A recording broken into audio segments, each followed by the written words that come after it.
അലകൃത world എന്ന YouTube ചാനലിലേക്ക് എല്ലാവർക്കും സ്വാഗതം. നമുക്കിന്ന് ചക്കപ്പുഴുക്ക് ഉണ്ടാക്കാം. അതിനായിട്ട് ചക്ക വെട്ടി വെച്ചിട്ടുണ്ട്. സൗഖ്യമാണ് ചക്ക വെട്ടി തന്നിട്ടുള്ളത്. ചക്ക വെട്ടി തന്ന് ഞങ്ങളിതാ ചക്ക പറിച്ചിടുകയാണ് പാത്രത്തിലേക്ക്. എല്ലാം പറിച്ചിട്ടതിന് ശേഷം അരിഞ്ഞ് ഞാൻ കുക്കറിലാക്കി അതിന് വേണ്ട അരപ്പുകൾ എന്തൊക്കെയാണ് വേണ്ടത്: തേങ്ങ, ജീരകം, ചെറിയുള്ളി, കുരുമുളക്, 2 അല്ലി വെളുത്തുള്ളി, കറിവേപ്പില, പച്ചമുളക്.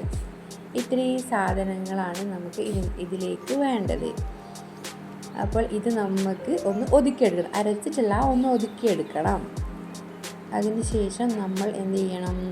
ഇത് അരച്ചെടുത്ത് കൊണ്ടുവരണം.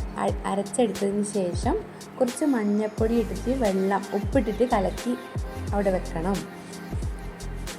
അരപ്പ് അവിടെ വെച്ചതിന് ശേഷം ആദ്യം നമ്മൾ ഇതിലേക്ക് ഈ മഞ്ഞൾപ്പൊടി കലക്കിയ വെള്ളമില്ലേ, അതങ്ങോട്ട് ഒഴിക്കുക.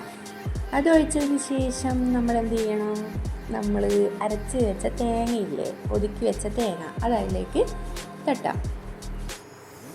എന്നിട്ട് കുക്കർ അടച്ച് വെച്ചിട്ട് നമ്മളത് വേവിച്ചെടുക്കണം. ചെറുതീയിൽ കുക്കർ അടച്ച് വെച്ചിട്ട് വേവിച്ചെടുക്കാം.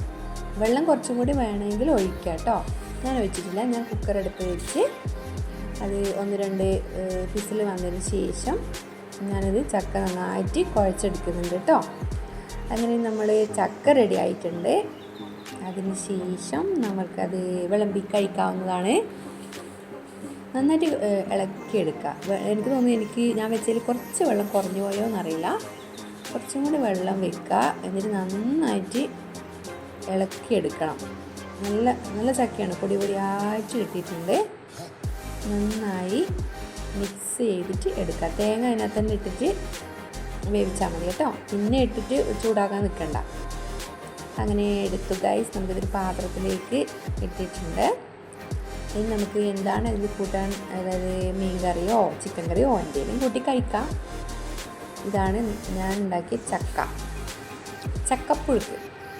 എല്ലാവരും ഒന്ന് ട്രൈ ചെയ്ത് നോക്കട്ടെ. സിമ്പിളായിട്ട് ചെയ്തെടുക്കാൻ പറ്റുന്നതാണ്. അപ്പോൾ ഓക്കെ, ബൈ.